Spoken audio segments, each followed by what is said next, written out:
Today we are reviewing the creature action figure from Penny Dreadful, and this is put out by Biff Bang Pow.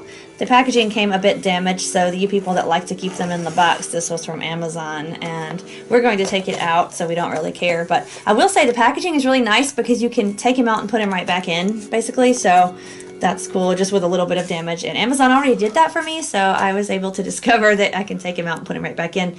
If those of you who have watched our toy reviews before will know, I will complain mercilessly when they strap a toy down like it's in a straitjacket and you have to cut it out and it takes 10 minutes to get it out. You're worried that you're going to break it. I love this company because he was not strapped down at all.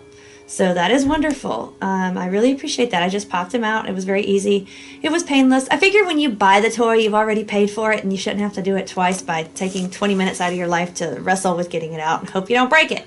Anyway, if you guys are new, do subscribe and check out our spooky playlists. I am Morticia. Gomez is going to show the box, and then we will take the figure out and show you his points of articulation. I hate calling him the creature.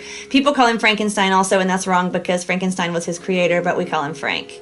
So we are going to check out Frank from Penny Dreadful. I didn't like the series. It just made everybody twisted and weird, except it did pretty well with him because he looks nothing like Boris Karloff. He doesn't have a flat head. He doesn't have a bolt through the neck. He was actually done very well in the vein of Mary Shelley's book creation. Very intelligent and kind of like a hot-looking goth guy. So I actually enjoyed that part of the series. And I think they did Dorian Gray pretty accurately. What do you think, Gomez? I agree. And Victor Frankenstein was just a little dork like he really is. So, you know, I think those three characters actually stayed true to their books. That was kind of good. But other than that, it was a strange series. I was really surprised that action figures came out of this series when it was just kind of mediocre for me, when Supernatural, that is an awesome series that has been out forever, has no action figures. And I'm sorry, weird stylized Funko does not count. So I do not understand what's up with that. Biff Bang Pow, you need to make Supernatural figures. That would be awesome. I want Castiel and Crowley. So anyway, okay, let's get to the rest of the figures in this series, shall we, darling?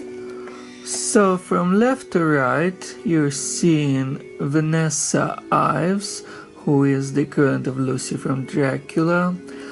Ethan Hawke, who reminds me of Quincy, some version of him from Dracula. Dorian Gray from The Portrait of Dorian Gray, of course. Victor Frankenstein here. Then the next row, Malcolm Murray, who is Mina Murray's father. Ethan as werewolf, and our darling Frank. So those are all the figures you can acquire. I think he's roughly $20-some on Amazon and most other places. I wouldn't pay more than that because you can find him for $20-some, and that's reasonable.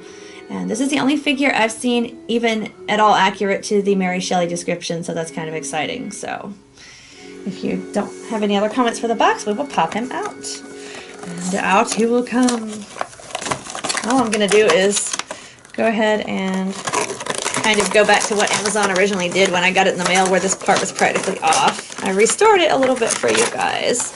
He doesn't really come with anything, so it's just like him. There, see how easy that was? And that's how easy it was the first time too. It just stays beautiful.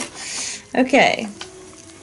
So, he is a 6-inch figure. What I did not like, I will say, he seems to be made well, and I like that. What I really didn't like is you can't lower his coat over his pretty face. You can't, I mean, you have to do it with your hands like this and hold it so that you can see his face. It's really kind of weird. Like, I don't like the fact that they kept him covered. I mean, they made him accurate and then covered him. So it would have been nice if you could fold up and down the collar or something. I don't know. And I might have to do some kind of DIY-ing on that eventually. And you can see his hair is long and it goes under the coat. But in the book, it was really long, probably like down to here. But it wasn't that long in the figure and the show. So, but it's again, pretty good. And let's see what he's got for articulation. He has arm articulation. He can say hello. He can stretch. Okay. And he goes all the way around. And he doesn't really have, well, he has outward rotation, but it's kind of limited, so I'm being gentle. His elbow kind of bends a little, but again, not a lot, so I'm not going to force it.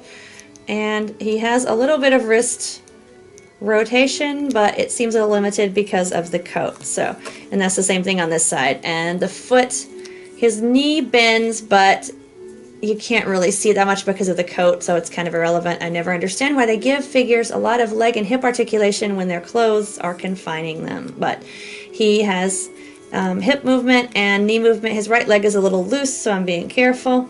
And he has ankle like flexing. I wouldn't say full rotation, but he can move it up and down if he wants to kick someone. I'm sure that works for him.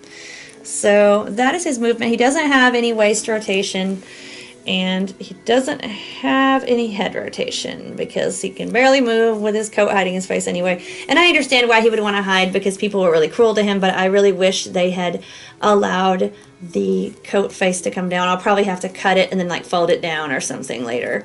But I just wanted to show you guys it as it is now. So he doesn't come with a stand or anything. Let's see if he will stand on his own.